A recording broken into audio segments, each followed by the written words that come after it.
Hi there, I'm Heather with WTI. You're going to want to check out this ENGWE mini electric bike. What's perfect about it is great for adults and teens, but it's also ideal for our little guy. It fits him perfectly. He's very responsible on the bike.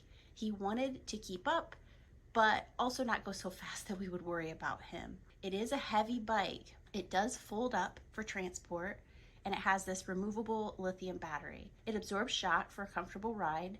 It does take some getting used to in the handlebar area. It's more like a scooter in the steering column here. It's not like a typical bike while steering. We added a bell and a bottle holder for him, and then we also took it to a bike shop just to ensure that the brakes were correctly installed, just as an extra precaution. It's small but powerful. It's just what we needed. And when he's done with it, it'll be a great transportation for someone who maybe lives in the city and needs to drive to work. The light works well, and pedal assist makes it so that you can get your workout in with the pedaling, but you also can turn the handle throttle to have that assistance of the power motor. When we had it all set up and gave it a test ourselves, we let him have a try, and he has loved it ever since. He rides it almost daily. This 14-inch fat tire commuter bike was just right for us. It might be for you too. That's my point of view.